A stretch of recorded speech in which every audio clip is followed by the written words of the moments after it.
나이가 들면 들수록 살아온 날들을 자꾸 돌아보게 됩니다. 그리고 그때 그 시절에 함께했던 사람들을 떠올리곤 합니다. 잠깐 스쳐간 사랑 같은데도 불구하고 생각해 보면 내 마음속에 여운으로 남아있고 또 내 인생에 큰 영향을 주었다라는 사람도 있지만 또 참 오랫동안 같이 있었는데도 불구하고 생각해 보니까 함께 나눈 것이 별로 없어서 그저 별 의미 없는 사람으로 남아있는 사람도 있습니다. 나는 그에게 어떤 사람이었을까? 또 그는 나에게 어떤 사람으로 남을까? 이런 생각을 해보죠. 나를 지금 여기 있게 해준 그때 그 사람들을 생각하면서 좋은 사람으로, 좋은 친구로, 또 꼭 필요했던 동역자로 남는 저와 여러분이 되시기를 주님의 이름으로 축원합니다. 우리가 잘 아는 헬렌 켈러라고 하는 소경이면서 귀머거리 또 벙어리였던 세계적인 지도자가 있는 거 알 것입니다. 부모도 포기하고 그 집의 개도 고양이보다 못한 걸림돌 같은 그 존재를 바꿔놓을 수 있었던 것은 설리번이라고 하는 가정교사가 있었기 때문입니다. 설리번 선생님의 헌신적인 수고가 있었기 때문에 보지 못하고 듣지 못하고 말하지 못하는 그가 세계적인 인물이 될 수 있었던 것이죠. 문득 그런 생각을 해봅니다. 위대한 전도자 무디, 세계적인 여성 지도자 헬렌 켈러와 그들의 존재 가치를 인정하고 묵묵히 키워줬던 그 선생님들 중에 하나님의 나라에서 누가 더 큰 상급을 받을까 하는 생각이죠. 오늘은 바울을 바울되게 했던 동역자들의 이야기를 통해서 우리도 주의 종들과 또는 누군가에게 살아갈 희망을 줄 수 있는 동역자가 되기를 주님의 이름으로 축복합니다. 첫째는 품어주는 사람입니다. 용납해주는 사람입니다. 하나님이 쓰시는 그릇을 만드는 사람이 되어야 된다는 것이죠. 우리가 바울의 인생의 결정적인 계기는 예수 믿는 사람들을 잡으러 다메섹으로 가는 도중에 예수님을 만나게 됩니다. 그런데 예수님을 만나고 나서 그는 눈이 멀게 됩니다. 앞을 볼 수 없게 되는 것이죠. 여러분, 갑자기 우리도 앞을 볼 수 없게 되었다라고 한번 가정했을 때 우리의 꿈과 우리의 가치관은 말할 것도 없고 절망에 빠지게 될 것입니다. 바울이 그런 꼴이 된 것이죠. 이제는 장님이 된 그를 부축해줄 친구마저 없어져 버리게 됐습니다. 많은 사람들이 벌받아서 그렇다고 조롱했습니다. 자, 이제 그는 어떻게 될까요? 주님은 눈먼 바울을 위해서 준비한 사람이 있었습니다. 다메섹에 사는 아나니아라고 하는 제자였습니다. 주님이 환상 중에 아나니아에게 나타나서 바울에게 가서 안수해서 다시 볼 수 있도록 하라고 말씀하십니다. 아나니아는 처음에 굉장히 놀라고 그것을 거부합니다. 왜냐하면 아나니아는 바울은 본 적은 없지만 그가 어떤 사람이라고 하는 것은 소문을 들어서 다 알고 있었기 때문입니다. 그는 예수 믿는 사람을 핍박하는 사람이고 스데반을 돌로 쳐 죽일 때 거기에 있던 사람이었습니다. 그런데 그를 위해서 안수하라고 하는 말씀에 참 놀랍기도 하고 의아스럽게 생각했습니다. 하지만 그는 예수 그리스도의 지시하심에 순종합니다. 그리고 바울을 찾아가서 만납니다. 깃가라는 거리에 가서 눈먼 바울을 만나게 됐을 때 그는 바울에게 안수하고 그가 안수할 때에 눈에서 비늘 같은 것이 떨어져서 다시 보게 되었고 아나니아는 바울을 세례까지 주게 됩니다. 위대한 종 바울의 믿음의 생활은 이렇게 시작이 되는 것입니다. 바꿔 말하면 위대한 종 바울도 아나니아라고 하는 한 제자를 통해서 그의 복음의 사역이 시작이 되었다라고 하는 것이죠. 핍박자 바울을 포용해주고 제자로 삼았던 아나니아, 어쩌면 짧은 만남을 통해서 사도 바울은 하나님의 사도로 출발할 수 있게 해준 중요한 인물입니다. 아무도 바울을 도와줄 사람이 없습니다. 오히려 하나님의 벌을 받아서 그렇게 됐다고 사람들이 생각했겠지요. 아무도 그를 받아줄 사람이 없다는 두려움 속에 있는 바울은 아나니아를 통해서 주님의 용납하심과 사랑하심을 깨닫게 됩니다.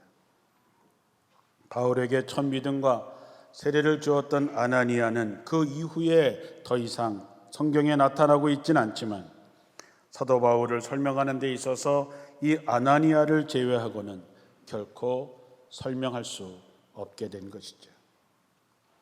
사랑하는 성도 여러분, 우리가 가르치는 사람들, 우리가 만나는 사람들, 내가 비록 바울은 아니지만, 베드로는 아니지만 내가 누군가를 품어주고 내가 누군가를 받아들이고 주님의 은혜로 주님 안에서 그를 용납하고 그를 도와줄 때에 하나님은 나를 통해서 그의 새로운 인생을 시작할 수 있게 해주는 동역자가 될 수 있는 것이죠. 앞서 말했던 것처럼 무디 같은 사람, 헬렌 켈러 같은 사람, 이들도 위대했지만 결국 그들을 품어주고 용납하고 도와주었던 조나단 선생님이나 설레반 선생님이 있었던 것처럼 바울에게는 아나니아와 같은 사람이 있었던 것처럼 여러분도 그런 은혜를 덧입었을 뿐만 아니라 여러분이 누군가에게 그런 사람들이 되어주시기를 주님의 이름으로 축원합니다. 또 하나는 사람을 알아보는 그리고 길을 열어주는 바나바와 같은 동역자가 되는 것입니다.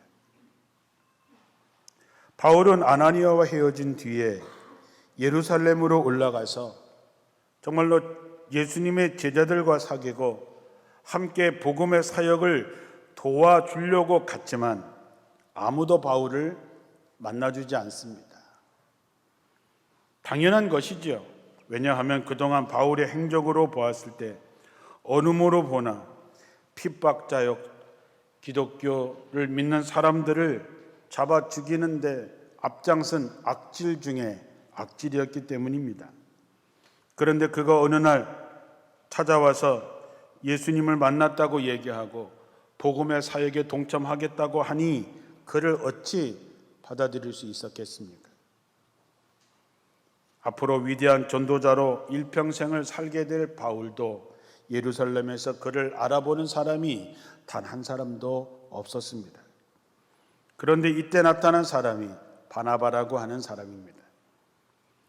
사도행전 9장 26절 이하에 보면 사울이 예루살렘에 가서 제자들을 사귀고자 하나 다 두려워하여 그의 제자됨을 믿지 아니하니 바나바가 데리고 사도들에게 가서 그가 길에서 어떻게 주를 본 것과 주께서 그에게 말씀하신 일과 다메섹에서 그가 어떻게 예수의 이름을 담대히 말했던 것을 말하니라. 다시 말하면 바나바는 바울에 대해서 신원 보증자가 된 것입니다. 변호해 준 것이지요. 그를 주님의 일꾼으로 세우는데 결정적인 역할을 한 것이 바나바입니다. 바울도 바나바를 회상할 때마다 그는 착한 사람이다 라고 얘기하지요. 이 착함이라고 하는 것은 모든 사람에게 인정을 받는 인격을 갖고 있는 사람이라는 뜻도 되고 내가 아닌 다른 사람을 세워주는 중보자의 역할을 하는 사람이라고 하는 것이죠. 바나바라고 하는 이름의 뜻은 권위자, 풀어서 보자면 위로의 아들입니다. 이것은 사도들이 그에게 붙여준 별명입니다. 그것이 잘 어울리는 사람이었습니다. 사도행전 11장 22절 보면은 바나바는 착한 사람이요 성령과 믿음이 충만한 자라라고 표현합니다. 그는 바나바라고 하는 이름에 걸맞게 바울과 사도들이 원만하게 교제할 수 있도록, 그래서 하나님의 일을 잘 할 수 있도록 잘 중보해주고 그리고 위로하는 일을 잘 했습니다. 안디옥에 교회가 생겼을 때에 예루살렘에서는 이 바나바를 안디옥 교회의 목회자로 파송을 합니다. 좋은 목회자였던 바나바가 그곳에 가서 목회할 때에 교회가 크게 부흥하기 시작을 했습니다. 교회가 크게 부흥해서 더 이상 혼자서 이 안디옥 교회를 감당하기 어려워지자 바나바는 그때 바울을 생각해냅니다. 그리고 다소에 가서 그 바울을 데리고 와서 안디옥에서 함께 목회를 하기 시작합니다. 그럴 때 큰 부흥의 역사가 있었고 제자들이 안디옥에서 비로소 그리스도인이라고 하는 얘기를 듣게 되었다 하는 것이죠. 생각해 보면 바울은 참으로 마음은 있었지만 그를 받아줄 사람, 받아줄 교회가 없었습니다. 그러나 바나바가 그를 예루살렘에 가서 신원 보증을 서주고 그리고 사역자를 불러서 목회자의 길을 걸어갈 수 있도록 열어준 것이죠. 오늘 이 시대에도 진정 바나바 같은 사람이 필요할 때입니다. 바울 같은 사람도 많아야 되지만 바울이 있게끔 한 것은 바나바였기 때문이죠. 모르긴 해도 바나바가 없었더라면 사도 바울의 사역은 한참 뒤에나 시작될 수 있었을 것입니다. 여러분도 바나바처럼 누군가를 세워주고 누군가에게 길을 열어주고 기회를 열어주는 동역자가 되시기를 주님의 이름으로 축원합니다.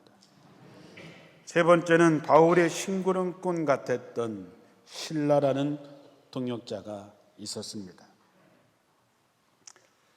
초등학교 때 선생님이 심부름을 시키면 그렇게 기분이 좋았습니다. 그것은 아주 특별한 경험이지요. 반장쯤 돼야지 선생님이 심부름을 시키지, 반장이 아니면 심부름도 잘 시키지 않고 공부 못해도 시키지 않습니다. 그러니 선생님이 헌영아 이것 좀 갖고 와라, 이것 좀 갔다 와라 하면 아주 신이 났었습니다. 선생님이 내 이름을 부르는 것만 해도 으쓱하는 마음이 있었습니다. 왜 그랬을까요? 그것은 선생님이 나를 특별하게 생각하고 있다는 것을 제가 알았기 때문입니다. 그런데 사도 바울의 편지에 보면 그는 언제나 자신은 하나님의 종 예수 그리스도의 심부름꾼이라고 하는 말을 소개하기로 좋아합니다. 그는 예수님의 종, 예수님의 심부름꾼이라 하는 얘기를 기쁘게 여겼고 그것을 또한 충직하게 감당했습니다. 왜냐하면 하나님께서 자기를 특별하게 세웠다고 하는 확신이 있었기 때문입니다. 하나님 아버지의 종으로서 예수님이 계시고 예수님의 종된 자리에 바울이 있고 바울의 종된 자리에 실라가 서 있는 것입니다. 그래서 하나님의 복음은 2000년이 지난 지금 우리에게까지 흘러오고 있는 것이죠. 사랑하는 성도 여러분, 여러분에게 있어서 신라 같은 사람들이 있습니까? 어떤 상황에서도 흔들리지 않는 그런 사람들이 있느냐 하는 것이죠. 어떤 상황에서도 심부름을 감당할 수 있는 그런 사람이 있느냐 하는 것이죠. 신라는 바울에게 흔들리지 않는 충성된 동역자였고 심부름꾼이었습니다.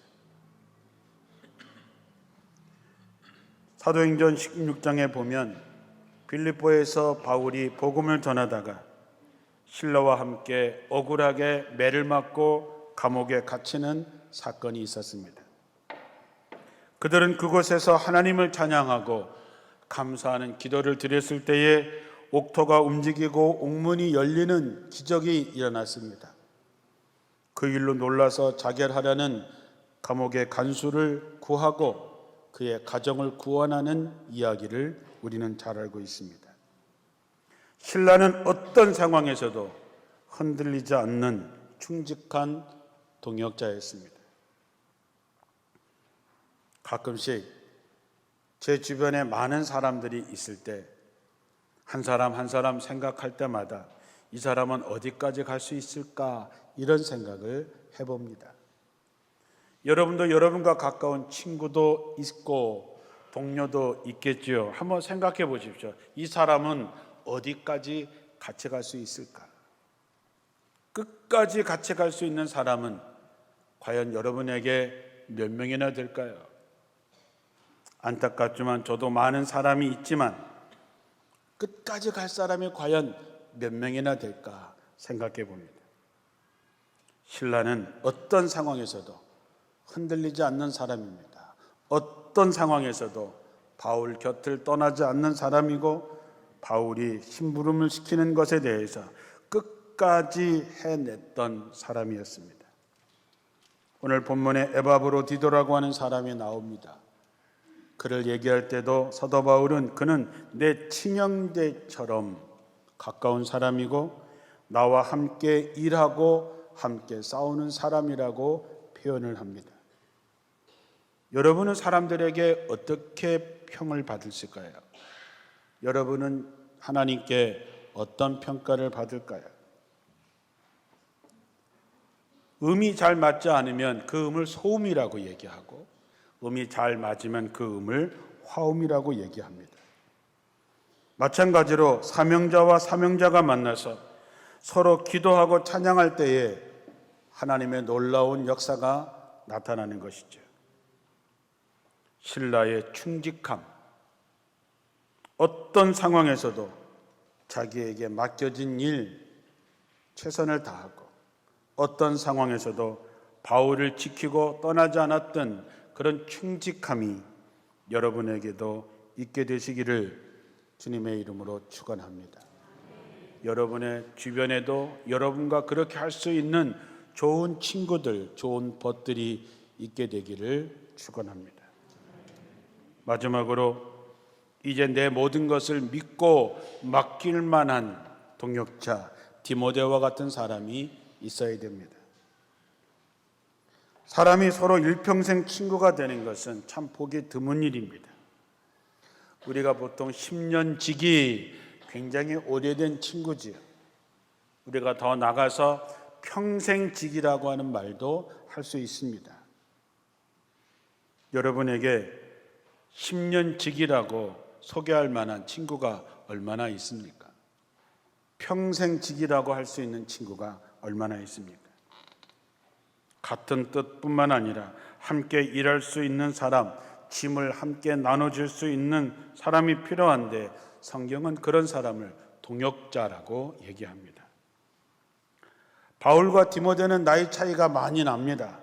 그래서 바울은 디모데를 얘기할 때에 믿음 안에서 참 아들 된 디모데라고 얘기합니다. 다시 말하면 디모데는 바울이 순교하고 세상을 떠나더라도 이 일을 계속해서 이어갈 수 있는 동역자라고 하는 것입니다. 성경에는 디모데는 항상 바울 다음에 이름이 나옵니다. 바울과 디모데 이런 표현들이 계속해서 나오지요. 바울만한 사람도 없지만 바울에게는 디모데만한 사람도 없었던 것 같습니다. 마치 친자식처럼 내가 믿고 맡길 수 있는 사람, 내가 너희에게 보낼 수 있는 사람이라고 하는 것이죠. 제가 가끔씩 우리 교회 전도사님이나 부목사님을 어디에 일을 보낼 때 제가 전화해서 소개하면서 그렇게 얘기할 때가 있습니다. 목사님, 저를 대하듯 대해주세요 라고 하는 말이죠. 저는 그 표현을 참 좋아합니다. 저를 대하듯 대해 주십시오. 제가 없더라도 저를 대하듯이 대해 주십시오. 디모데는 바울의 사역의 짐을 나누어서 계속해서 갈 사람입니다. 우리가 또 하나 주목할 것은 디모데의 충성됨입니다. 사도 바울이 그를 그렇게 믿을 수 있었고, 그리고 신뢰할 수 있었고 맡길 수 있었던 것은 디모데의 충성됨입니다. 바울이 로마의 감옥에서 사형을 기다리는 시점에서 보낸 디모데 후서에서는 디모데에게 보고 싶다라고 하는 표현을 합니다. 저는 성경을 보다가 마지막 죽기 전에 디모데에게 보고 싶다라고 하는 전가를 하는 그 바울의 마음을 생각해 봅니다. 바울이 디모데에게 옷과 책들과 양피 사본을 가져오라고 전할 수 있는 사람, 믿고 맡길 수 있는 사람, 바울이 죽는 순간에도 그는 영적인 아들이요 동역자여 이어갈 사람이라고 하는 사람, 내가 이 사람에게는 내 모든 걸 다 맡기고 기꺼이 세상을 떠날 수 있는 그런 사람이 동역자라고 할 수 있는 것이죠. 우리는 복음하라고 하는 분명한 목표와 분명한 사명을 가지고 있습니다. 그러나 이것은 결코 혼자서 할 수 있는 것이 아닙니다. 다윗도 바울도 모세도 결코 혼자서 그 일을 감당할 수 있는 것이 아니고 누군가 동역자가 있어야 할 수 있는 일입니다.